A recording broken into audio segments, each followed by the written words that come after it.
To the channel. मेरा नाम वंशिका है और आज की वीडियो में हम देखेंगे about the last unit of our subject which is soft computing. तो इसका जेनरिक एल्गोरिदम ये हमारा लास्ट यूनिट है। और अगर आपको नोट्स चाहिए इसके या फिर किसी भी वीडियो के जो भी मेरे चैनल पे अपलोडेड है तो आप मुझे इस वाले मेरे चैनल पर सॉरी इंस्टाग्राम पर आप मुझे डीएम कर सकते हो। This is Vanshika underscore dot underscore Gupta 28। But make sure करना कि आप एक बार फॉलो भी कर लेना चैनल को प्लीज। फिर आप मेरे को डीएम कर सकते हो नोट्स के लिए। Then I will be sending all the notes जो आपकी रिक्वायरमेंट के अकॉर्डिंग है वो मैं आपको भेज दूंगी डीएम में। फिर है हमारे पास ये एमडीयू का सिलेबस। आप कोड एक बार चेक कर लेना वीडियो स्टार्ट करने से पहले। ठीक है।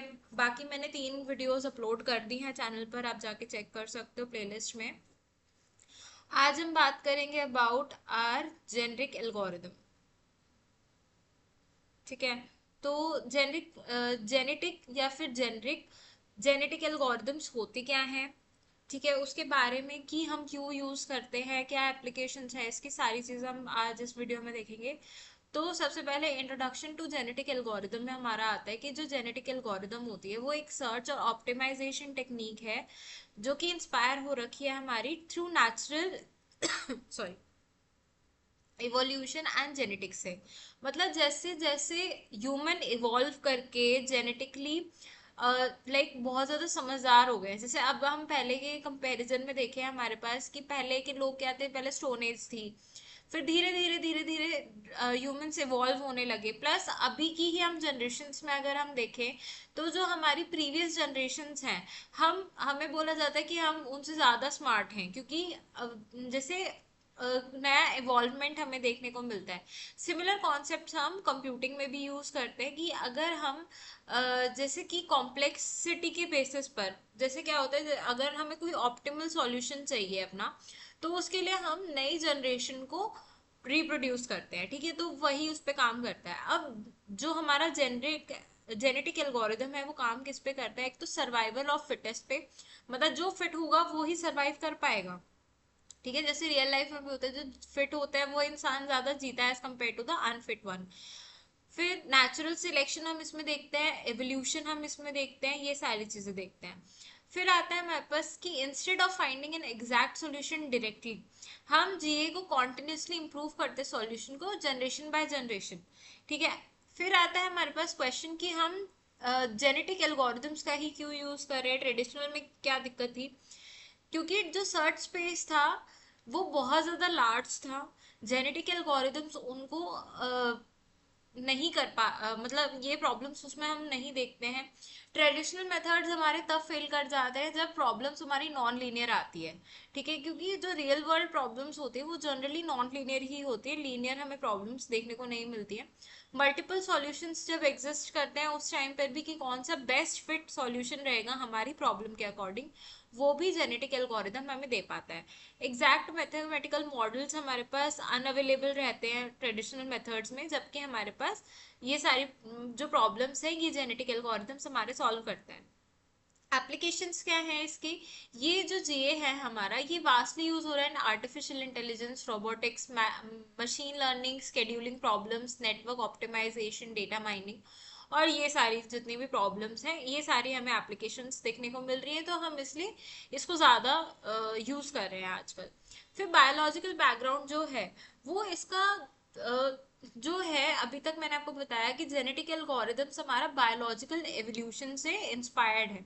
मतलब जैसे ह्यूमंस इवॉल्व करते हैं वैसे ही जेनेटिक एल्गोरिदम्स भी हमारा उसी उसी पैटर्न पे काम कर रहा है। तो देखो जैसे बेसिक यूनिट ऑफ लाइफ किसको बोला जाता है, सेल को। और सेल के अंदर हमारा क्रोमोसोम्स होते हैं जो कि थ्रेड लाइक स्ट्रक्चर्स वो करते कैरी करते हैं। उसमें क्या होता है, हमारा डीएनए होता है कि हम मतलब अगर अपने मम्मी पापा का और हमारा डीएनए सबका सेम होगा कि एक भी ये होता है कि पैटर्नल टेस्ट, अगर आपने सुना है मेटर्नल टेस्ट होते हैं कि हाँ हम इन्हीं के थ्रू बॉर्न हुए थे, तो वो कुछ जीन्स जो हम कैरी करते हैं फर्दर, वो ही कॉन्सेप्ट हमारा इसमें भी चलता है जीए में। ठीक है, तो सेल आपका क्रोमोसोम्स क्या हो गए, कुछ थ्रेड लाइक स्ट्रक्चर्स होंगे, और जीन्स हमारे क्या होते हैं, further smaller part of chromosome. तो यहाँ पे अगर जैसे मान लो अगर यहाँ पे हम बाइनरी में अगर क्रोमोसोम को अपने इस बाइनरी नंबर से रिप्रेजेंट कर रहे हैं, 6 बिट्स, देन हम जीन्स बोल सकते हैं कि जो जीन्स है हमारे वो क्या होंगे, 1 0 1 1 0 1।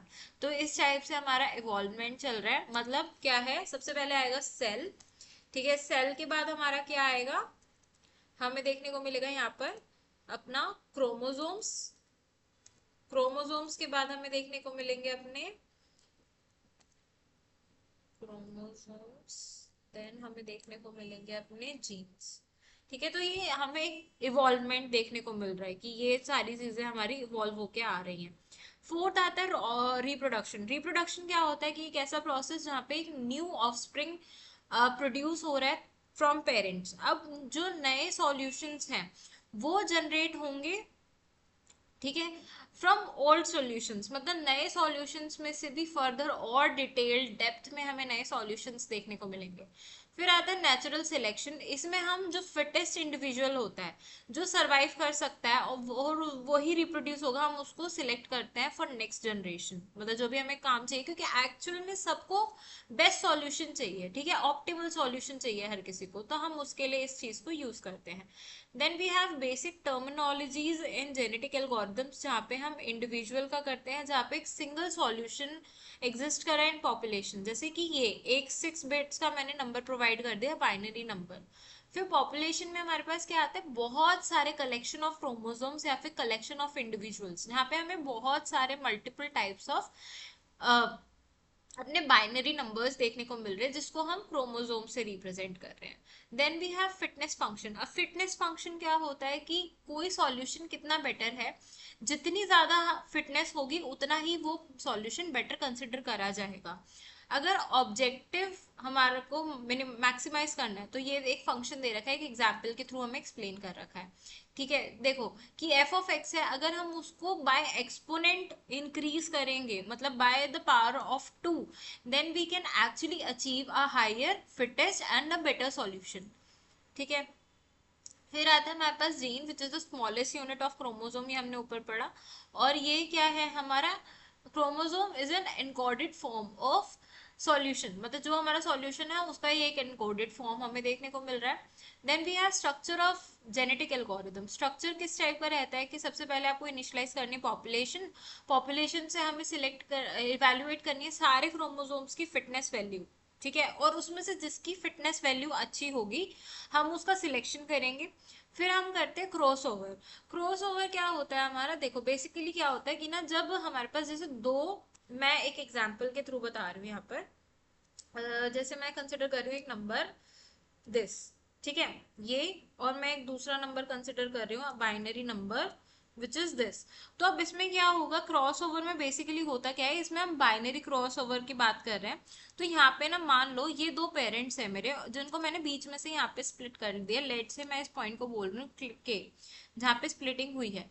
अब इन के पॉइंट्स पर हम इसको इंटरचेंज कर देंगे for having a offspring. तो ये हमारा था parent one, this is our parent one, तो इसको मैं P1 से डिनोट कर रही हूँ, and this is my P2। ठीक है, तो इस दोनों चीजों को मैंने रिप्रेजेंट करा। अब मेरा ऑफ स्प्रिंग मेरा क्या जनरेट होगा, लाइक O1 या O1। ठीक है, तो इसमें मैं क्या करूंगी, इसमें मैं हाफ पार्ट ये वाला लूंगी 1 1 0, और दूसरा जो सेकंड पार्ट आएगा वो मेरा पेरेंट 2 से आएगा, जो मेरा ऑफ स्प्रिंग जनरेट होगा, then it is going to be 1 0 1।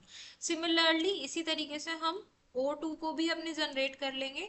उसमें क्या होगा, उसमें फर्स्ट पार्ट हमारा पेरेंट 2 का जाएगा which is going to be 1 0, and जो सेकेंड पार्ट हमारा जाएगा वो जाएगा हमारा पेरेंट 1 से which is going to be 1 1 0।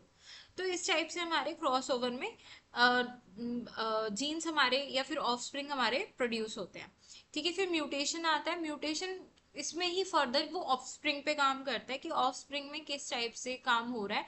तो उसमें हम रैंडमली नंबर्स जनरेट करते हैं और सिमिलरली फिर हम क्रिस क्रॉस करके नंबर्स को जनरेट करते हैं। फिर हम रिप्लेसमेंट देखते हैं। रिप्लेसमेंट कब होता है, जब आपको बेटर सॉल्यूशन मिल रहा है फ्रॉम द न्यू जनरेशन और आप प्रीवियस वाले को रिप्लेस कर दे रहे हो। ठीक है, और अगर हम हमारी कंडीशन कहीं किसी पॉइंट पे सेटिस्फाई हो जाती है तो हम उस लूप को अपने स्टॉप कर देते हैं। फिर ये हमारा जेनेटिक एल्गोरिदम्स का प्रोसीजर आ गया, जहाँ पे आप इनिशियलाइज कर रहे हो पॉपुलेशन को कुछ इस तरीके से। अब इसमें से हम इन तीन पेरेंट्स की हम क्या करेंगे, अपना वैल्यू करेंगे, सॉरी, फिटनेस वैल्यू कैलकुलेट करेंगे ईच क्रोमोसोम की।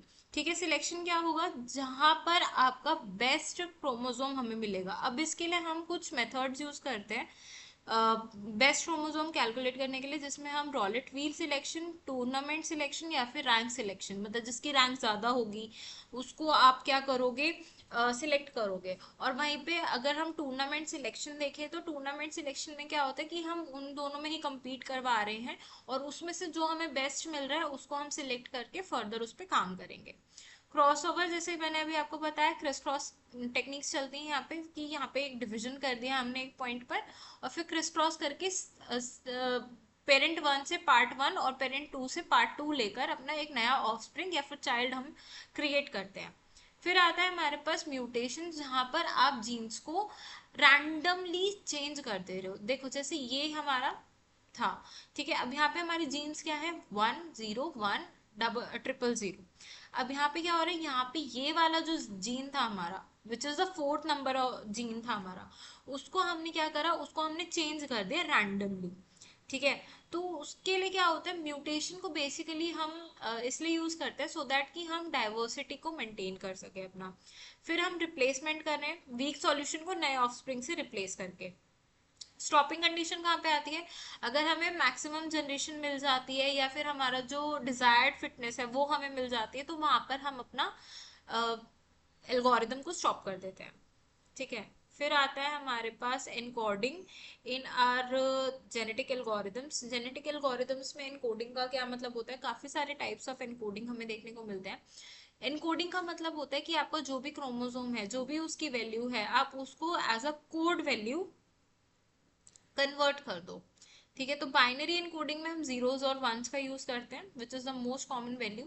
फिर हमारे पास वैल्यू एनकोडिंग रहती है, जहाँ पे हम एक्चुअल वैल्यूज का यूज करते हैं, लाइक डेसिमल पॉइंट्स का हम यूज करते हैं। फिर आता है हमारे पास परम्यूटेशन एनकोडिंग, जहाँ पर आप क्या करते हो, जो कि हमारा जनरली यूज होता है ट्रैवल सेल्समैन प्रॉब्लम, या फिर जो हमने एल्गोरिदम्स वगैरह में पढ़ा होता है उसमें हम यूज करते हैं। सिलेक्शन मेथड जो अभी हमने ऊपर बात करी, तो मैं इस चीज को रिपीट नहीं कर रही हूँ कि सिलेक्शन मेथड की फिटनेस के बेसिस पे आप कैसे सिलेक्ट कर रहे हो। Cross over operation, single point cross over. ठीक है, अब इसी चीज में अगर मैं आपको इसी में बताऊं क्या होता है, देखो अगर सिंगल पॉइंट में होता है कि आप एक पॉइंट पर ही क्रॉस ओवर कर रहे हो, हम इसमें मल्टी पॉइंट या 2 पॉइंट क्रॉस ओवर भी कर सकते हैं। मतलब एक तो डिवीजन मैंने यहाँ पर करा, सॉरी, एक डिवीजन मैंने यहाँ पर करा, एक डिवीजन मैंने यहाँ पर करा, तो इसमें मैं ऑल्टरनेटिव पार्ट्स उठाऊंगी। जैसे ये पार्ट अगर मेरे को नया ऑफस्प्रिंग बनाना है, तो ये वाला पार्ट मैं कहाँ से उठाऊंगी, फर्स्ट पार्ट मैं उठाऊंगी पेरेंट वन से, फिर सेकंड पार्ट यहाँ से, और थर्ड पार्ट यहाँ से। और ऑफस्प्रिंग 4 के लिए हम क्या करेंगे, पहला पार्ट पेरेंट 2 से उठाएंगे, सेकंड पार्ट हम पेरेंट 1 से उठाएंगे, और थर्ड पार्ट हम फिर से पेरेंट 2 से उठाएंगे। तो इस टाइप से आप कर सकते हो। इसमें म्यूटेशन ऑपरेशंस क्या होते हैं, जिसमें आप ऑल्टरनेटिवली अपने ही अकॉर्डिंग या फिर रैंडमली हम क्या कर रहे हैं, जीन्स को ऑल्टर कर दे रहे हैं सो दैट कि हम डाइवर्सिटी को इंट्रोड्यूस कर सके। ठीक है, ये भी बहुत ज्यादा इंपॉर्टेंट चीज है as per our exam perspectives.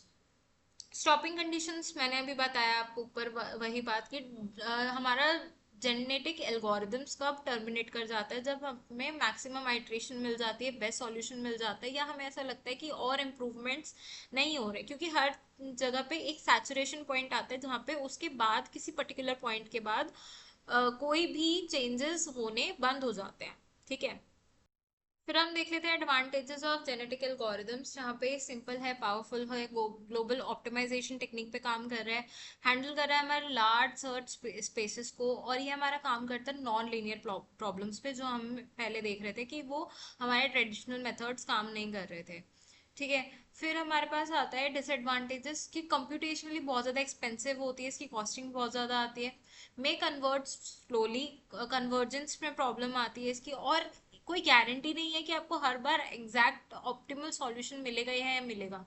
क्योंकि देखो फजी लॉजिक्स के बारे में जब तक अभी हमने प्रीवियस वीडियोस में बात करी तो ये समझा कि ये जितनी भी टेक्निक्स होती हैं ये सारे कोई एग्जैक्ट हमें सॉल्यूशन नहीं देते, they all work on approximation.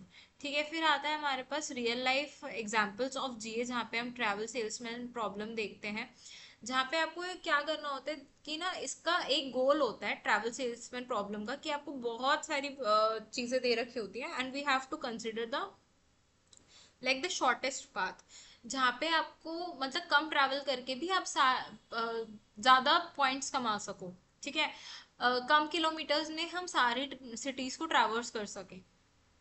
फिर आता है फ्लो चार्ट, जो अभी हमने देखा, सारी बात मैंने बताई आपको कि स्टार्टिंग होती है, इनिशियलाइज पॉपुलेशन करते हैं, फिर हम उनकी फिटनेस इवेलुएट करते हैं, उसके बेसिस पे सिलेक्शन होता है, और कई टाइप्स के हम क्रॉसओवर्स कर सकते हैं, जिसमें मैंने आपको दो टाइप्स बताए इस वीडियो में, एक सिंगल पॉइंट, एक टू पॉइंट। ठीक है, ऐसे ही आप मल्टी पॉइंट भी कर सकते हो। म्यूटेशंस बताया, जहाँ पे हम जीन्स को ऑल्टरनेटिवली या फिर रैंडमली हम चेंज कर देते हैं सो दैट कि हम डाइवर्सिटी को इंट्रोड्यूस कर सकें। क्रिएट करते हैं न्यू पॉपुलेशन को, एक स्टॉपिंग कंडीशन होती है, अगर येस और नो, उसके बेसिस पर क्या होता है, अगर स्टॉपिंग कंडीशन हमारी येस हो जाती है तो हम प्रोसेस को स्टॉप कर देते हैं, अगर नहीं होती है तो रिपीट प्रोसेस करके एक नई जनरेशन को हम दोबारा से जनरेट करते हैं। So guys this was all about the video. ठीक है, अगर आपको वीडियो अच्छा लगा हो तो प्लीज़ चैनल को लाइक शेयर सब्सक्राइब कर देना। बाकी आई होप कि मैंने सही टाइम पर, या फिर क्योंकि एक हफ्ता ही रह गया एग्जाम को, बाकी अगर आपको और वीडियोस चाहिए हो या किसी और सब्जेक्ट की चाहिए हो तो आप मेरे को कमेंट सेक्शन में बता सकते हो। And thanks for watching.